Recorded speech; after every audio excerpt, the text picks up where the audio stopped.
In this drawing, there are a couple of alignments, RD1 here and RD2 here. There are also finished ground profiles for those alignments here. And I've created several assemblies in this drawing as well here. Come here in Prospector and go to Alignments, and you'll see that I have those alignments listed here. With this RD1, there are several profiles. I had an existing ground surface profile, and I had two offset profiles as well. And then I have this last one, FGRD1, which is the finished ground profile, and that's the one that I'll use. We could go to the profile view for that, select that, and then zoom to and see that that is the one that we will want to select. Now, if I come down in the Prospector and look at the assemblies that I have in this drawing, you'll see that I have several assemblies. This is the one that I want to use, so I'll select it, right-click, and then go to Zoom to and locate that in my drawing. That's the one that I want to use. All right, let's put them all together in a corridor. I'm zoomed out so that I can see that alignment, that profile, and that assembly. First off, I'll come here on the Home tab, go to Create Design, and then select Corridor. I have two options. I can create a simple corridor and create a corridor. They're really doing this exact same thing, except that I'm going to use Create Simple Corridor. That will just use one baseline or alignment, one profile, one assembly. Once I've created that corridor, I can come back and edit it to make it a more complex corridor. So I'll select that, and I'll be taken here where I can give this corridor a name. And I'll just call this Corridor 1. I'll assign it a style, give it a layer, and those are acceptable to me. So I'll click OK. Next, I'll be asked here to select a baseline.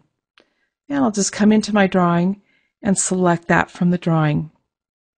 If I wasn't sure, I could press Enter to select the alignments from a list. I'll select that from the drawing.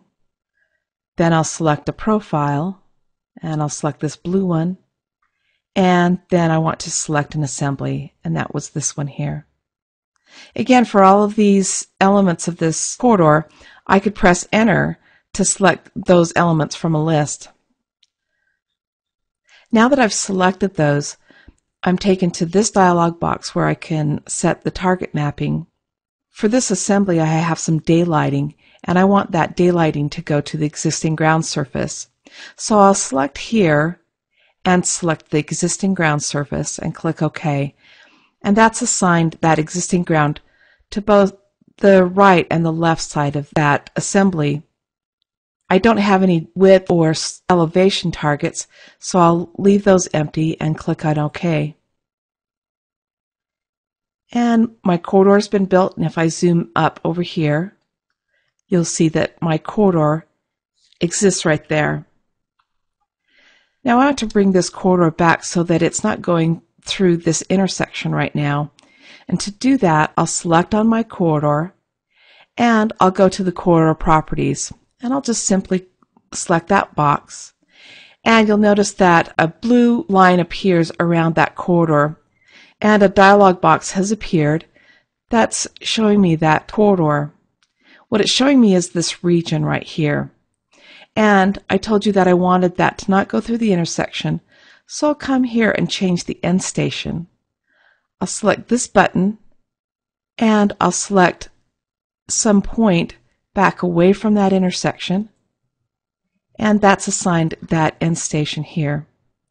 Now I also want to change the frequency, so I'll select here on frequency.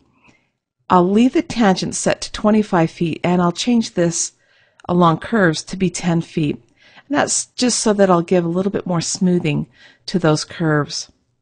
I'll click OK, and OK again. And that corridor has been rebuilt with the ending station here, and there's been some frequency added to the curve here. And that's just how you create a simple corridor in Civil 3D.